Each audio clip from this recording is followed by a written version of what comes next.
ఈ రోజుల్లో చాలా మంది వయసుతో సంబంధం లేకుండా ఎదుర్కొంటున్న సమస్య అధిక బరువు. పలు ఆరోగ్య సమస్యలతో పాటు కొవ్వు అధికంగా ఉండే పదార్థాలను తీసుకోవడం వల్ల ఈ సమస్య వస్తుంది. కొన్ని రకాల పదార్థాలను అసలు కలిపి తినకూడదంటున్నారు నిపుణులు. ఆలుగడ్డలో స్టార్చ్ అధికంగా ఉంటుంది. వీటిని అన్నంతో కలిపి తిన్నప్పుడు బరువు పెరిగే అవకాశం ఉంటుంది. పాలు, అరటి పండ్లను కలిపి తీసుకోవడం వల్ల కూడా బరువు పెరిగే ఛాన్స్ ఉంది. సాయంత్రం అవ్వగానే ఏదో ఒక స్నాక్స్ తిని టీ లేదా కాఫీ తాగాలనుకునే వారికి చాలా మంది ఉంటారు. టీ, కాఫీలో అలవాటు లేని వారిలో కొంతమందికి కార్బోనేట్ డ్రింక్స్ ని తాగుతుంటారు.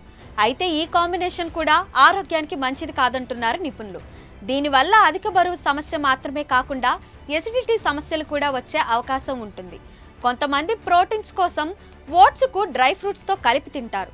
దీనివల్ల బరువు తగ్గడం అటుంచితే బరువు పెరిగే అవకాశం ఉంది. కాబట్టి ఈ కాంబినేషన్ కు దూరంగా ఉంటేనే బెస్ట్. మరిన్ని వీడియోస్ కోసం ఛానల్ ని సబ్స్క్రైబ్ చేయండి. లేటెస్ట్ అప్డేట్స్ కోసం వాట్సాప్ ఛానల్ ని ఫాలో చేయండి. అండ్ లింక్ డిస్క్రిప్షన్ లో ఉంది.